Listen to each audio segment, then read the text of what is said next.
2.0, esan du Carlos del Olmok.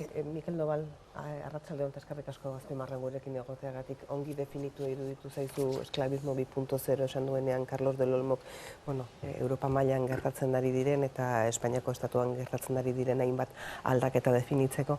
Bai, hori garbi dago, gaur egun jasaten ari garen erasoa oso gogorra dela, gure eskubideak murrizten ari dela esparru ezberdinetan, adibidez lan erreformarekin gertatu da hori, eta ez dakit esklaboak bihurtzeko helburuarekin, baina bai pobreago izateko helburuarekin. Euskal Sindikatuak eta hainbat gizarterakile gaur kalera irten zerate, Confebasken egoitzaren aurrean salaketa egin duzue lan merkatuaren erreforma dela eta hau izango da, Euskal Sindikatuek mantenduko duzuen bidea, salaketarena, kalera irtetzearena, lan uzteena, zer da, hasiera batean pentsatu duzuena? Gu pentsatu duguna da, mobilizazioa guztiz beharrezkoa dela, gu bide hortan gabiltza, 25ean manifestazio nazionala deituta daukagu, eta gaurko konzentrazio hori, bide hori egiteko pausu bat izan da. Guk uste dugu mobilizazioa guztiz beharrezkoa dela, erasoa oso gogorra delako, eta bi helburukin. Lehenengoa da erantzuteko, porque hemen nahi dutena da, gu zapaltza eta isilik geratzea, eta hori guk ez dugu ontzat ematen, eta beste alde batetik, mahai gainean jartzeko beste politika batzuk aplikatu behar direla. Posible dela beste politika batzuk aplikatzea, eta hori ere aldarrikatzen ari gara. Eta beraz, 25eko manifa horren helburua hori da, murrizketen aurka joatea, eta baita ere planteatzea bestelako alternatibak daudela. Espainiako sindikatuak gaur ere entzun ditugu. Huelga orokorraren inguruan, agian ezetz, agian baietz, ez da gauza argi geratu beste momentu batean, ez dela izango Espainiako gobernuak espero duena ere esan dute.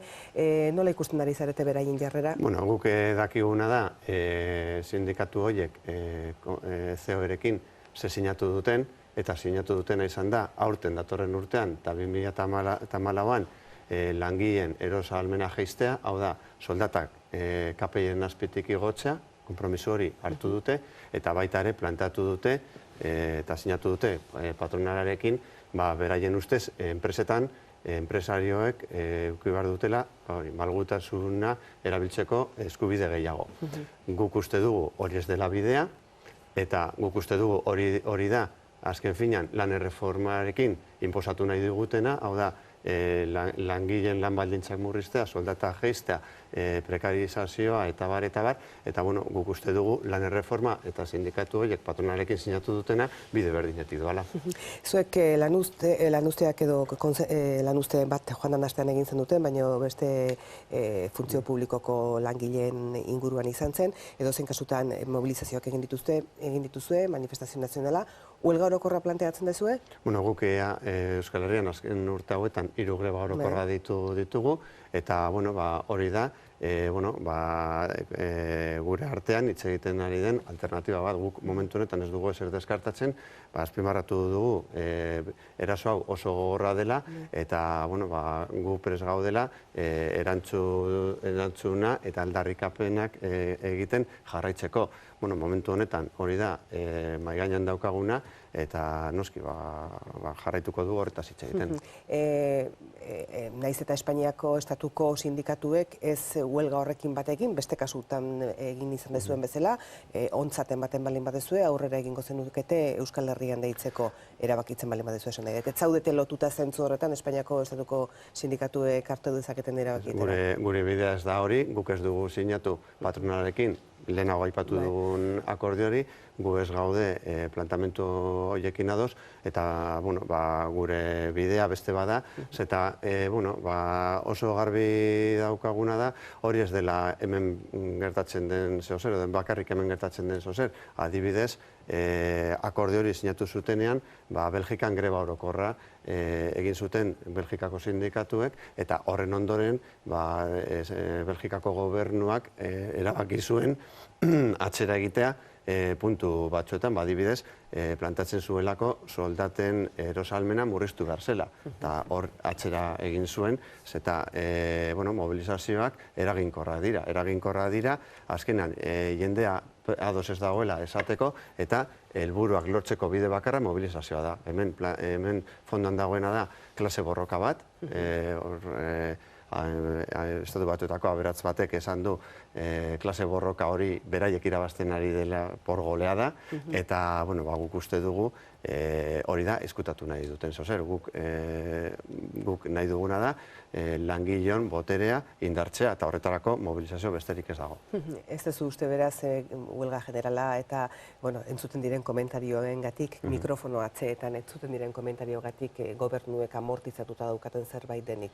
Guk uste dugu, eta adibidez, orain dela gutxi izan dugu hemen Argentinako sindikatu bateko arduradunen bizita, eta beraiek azaldu digute osongi, orain dela urte batzuk Argentinan aplikatu ziren politikak, hemen aplikatzen ari direla orain, eta beraiek momentu honetan egin zuten plantamentu, hau da mobilizazioarena, protestak bultzatzea eta plantamentu alternatibak mahai gainean ipintzea, eta horren ondorioz gaur egun Argentinan hemen aplikatzen ari den politikak norbaitek plantatu eskero, gobernutik aterako ziren zuzenean. Eta horietaz aparte, beste neurri batzuk eta beste bide batzuk urratzen hasi beharra daukazue sindikatuek edo ezkerrak, mende berri batean gaudelako, gauzak aldatu egin direlako, hausnarketa hori badago zuen artean? Bai, gauzak aldatzen ari dira, egunero hori garbi dago, baina gure erantzunkizuna, sindikatu bezala, kasu honetan, edo dozen erakundek daukan ardura gure ustez da, zer gertatzen den azaldu, porque hemen ere badago beste plantamentu bat, da, hau horrela da, eta ez dakigu zergatik gertatzen den, hemen gertatzen ari dena gertatzen da, atzetik beste interes batzuk daudelako, eta ez da alternatiba bakarra. Eta gure erantzunkizuna da, beste alternatiba batzuk daudela, mahai gainean planteatza. Eta gero, guk uste dugu, gure bide bakarra dela jendea konbentzitza horretaz. Eta hortan gabiltza, beraz, guk uste dugu bide desberdinak egon daitezkela horretarako, baina... Zein dira alternatiba nagusiak zuen ustez? Guk plantatzen dugu adibidez, lan erreformari buruz hitz egiten ari bagara, langileen eskubideak handitu behar direla, ez direla murriztu behar, edo enplegua sortzeko politika zehatzak, guk badaukagu proposamen bat horretaz, eta plantatzen dugu adibidez sektore publikoan murrizketak ez direla eman behar. Hain zuzen ere, lan merkatuaren erreformari dagokionez, patronalak ere bai, eta Montorok ere bai, eta horretan bat etorri dira, berez lan merkatuaren erreformak enplegua ez duela sortuko esaterakoan. Hori esaten dute orain, aurreko astean esaten zuten reformarekin enplegua sortuko zela, eta hemen ez da zer gertatzen. Esan daiteke gauza bat egun baten, eta hurrengoan kontrakoa, eta inork ez du eskatzen, zergatik aldatu duzu eritziz, ez da, garbi dago, erreforma honekin enplegua ez dela sortuko, langabezia handituko dela, porque erreforma bada kaleratzea errezago egitea eta merkeagoa, horrekin ez da lanpostu bat ere sortzen. Horrekin lortzen dena da, langile gehiago kaleratzea era errezago batean eta merkeagoa. Orduan, garbi daukagu horrekin langabeziak gora egingo duela. Hori da zuen laburbilduma nagusia lan merkatuaren erreformaren lege honen inguruan? Guk uste dugu esparru desberdinak lan harremanetako esparru guztiak ikutzen direla helburu batekin. Eta helburua hori da enpresarioi botere gehiago ematea. Lan harremanetan, zuzen bidea ikasi dutenek eta beti azaldu digute, azken finean, gobernuari interbentzioa dela, bi parten arteko harremana orekatzeko, eta suposatzen da, enpresarioak boterea daukala eta langilea dagoela okerrago. Eta zuzenbidearen helburua dela harreman hori orekatzea. Hemen, azken urte hauetan, aplikatzen diren reforma guztiek, justu kontrakoa plantatzen dute. Indartsuari botere gehiago eman, eta okerrago dagoenari boterea kendu. Beraz, beraien helburua da, azkenan, minoria baten aldeko politikak sortu. Mikel Nobal, azpimarran asko begiratuko diogu lan merkatuaren erreforma honi, gaur hemen izateagatik eskerrik asko. Eskerrik asko zuen. Asier Blas eta Mike eta Carlos del Olmo, gai honi buruz ere hitz egin nahi nuke zuekin, ze inpresio hartu duzue lan merkatuaren erreformarekin, sindikatuak hartutako jarrerarekin, euskal sindikatuak hartutakoarekin? Komplikatua da sindikatuen papera momentu honetan, batez ere, lan erreforma Mikelek aipatu den moduan, benetan egiten duena da ahuldu langileen posizioa eta sendotu enpresarien posizioa. Gertatzen da, badagoela arazo bat eskalarekin. Erabaki hauek hartzen ari dira Euskal Herrian, Estatu Espainiarrean, Grezian, Europa osoan eta kasu askotan Europatik bultzatzen dira.